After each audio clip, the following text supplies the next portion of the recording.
Well, I was about to start filming and someone just started playing really loud traditional Albanian music outside of my window.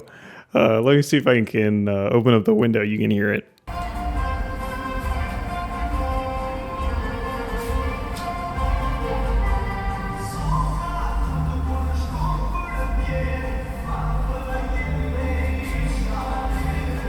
If they keep this up too much longer, there'll be Albanians dancing in the streets. They get the urge when they hear the traditional music to dance. Dancing, where I'm from in the U.S., it's only kind of done on like special occasions, right? But here, especially the older people, they hear the music and they want to dance, both men and women. So much more of like a cultural thing here. And in a lot of the Eastern European countries, I think. So anyway, I think this mic should block out most of the noise that's still going in the background, but we'll see. Let's talk about Ecclesiastes 11. We're starting to wrap up the Book of Ecclesiastes, and this is a short chapter today. If you would like our free PDF, you can download it on our website, and you can see on the first page we have our short chapter summaries, which will give you a kind of a quick overview of all 12 chapters. We are taking a look at chapter 11, which only has 10 verses. So let's go to our second page, and you'll see we have two sections today. The first one is entitled Generosity and Trust in God, verses 1 through 6. This is Solomon kind of continuing some of those proverbs that he had begun in chapters 9 and 10. Now, verse 1 is interesting. It talks about casting your bread upon the waters. And this verse, the meaning of it is subject to some debate, but many people believe that it refers to generosity. If you throw seeds out onto the water, they don't typically grow. You're not going to get any bread at the end of the day. You're not going to have a harvest because seeds don't grow in a flood, right? So you throw your seeds out onto the water, you're not expecting much. Just as a person who gives a poor man some food or some generosity isn't expecting to get a return on that. But Solomon counsels that one way or another, the generous person is going to be paid back, either by men or by God himself. Verse 2 follows this theme of generosity. Solomon's advice was to give generously because you don't know what's going to happen in the future. It could be that there's some disaster that strikes you and your household, and you're then reliant on somebody else's generosity. So while you have the opportunity to be generous, give freely.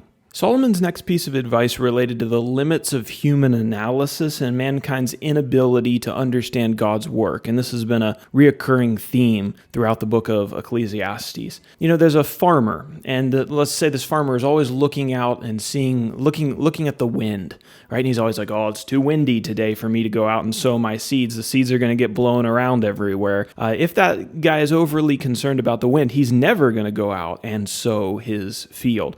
And likewise, a farmer who's overly concerned about the rain and if whether it's going to rain today or not, he's never going to go out and harvest his crops. He's always going to be concerned about whether the conditions are just perfect.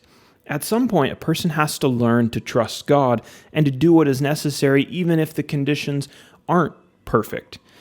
And very often, God blesses our actions, even though they're not perfect by human analysis. God's ways are mysterious, Solomon says. No one knows how the Spirit enters into a little baby that's still in its mother's womb. And so, quote, you do not know the work of God who makes everything, he says in verse 5. So now let's go to our second section, verses 7 through 10, a return to vanity.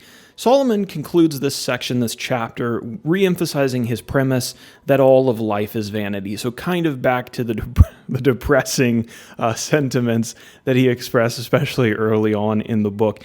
He told men to go ahead and to enjoy their days in the light under the sun, because days of darkness, days in the grave are coming, and those are just vanity, and there's many of them.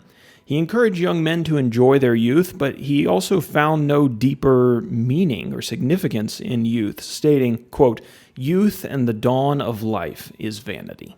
Well, our Albanian music is still going in the background. I kind of hope you can hear it. It'll be good background for this video. Change it up a little bit. Before I get the urge to dance, let's go down and talk about our application. In my experience, Solomon's words in verse 6 are very true and very accurate. Let me read verse 6 to you again. In the morning sow your seed, and at evening withhold not your hand, for you do not know which will prosper, this or that, or whether both alike will be good. So here he's talking about like that farmer who overthinks everything, right? He says, just go out and do your work and give it over to God. Who knows whether or not he will make it prosper or not. Sometimes you think it's not going to prosper and it prospers anyway, even does better than you could ever have dreamed. In a lot of my work in the kingdom, I've found that many of the things that I thought would succeed, that people would really like and enjoy and would be really beneficial, they ended up kind of flopping. I put tons and tons of time into something. I thought, oh, this is going to be great, and it just flops.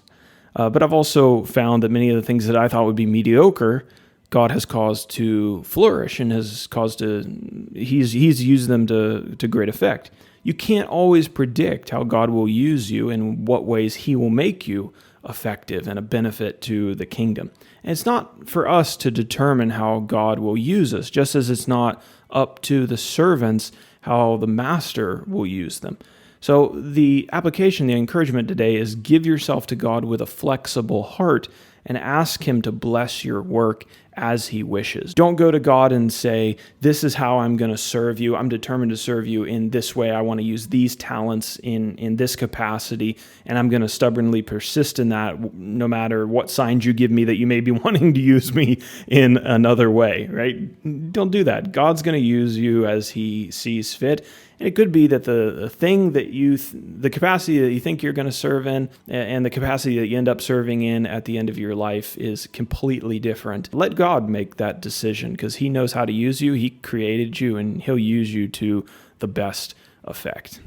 So there you have it. That is our Bible study in Ecclesiastes 11, and hopefully we'll be back tomorrow to talk about chapter 12 and to wrap up the book. Now, I may go out and do some Albanian dancing. Apparently for the men, it's not that hard.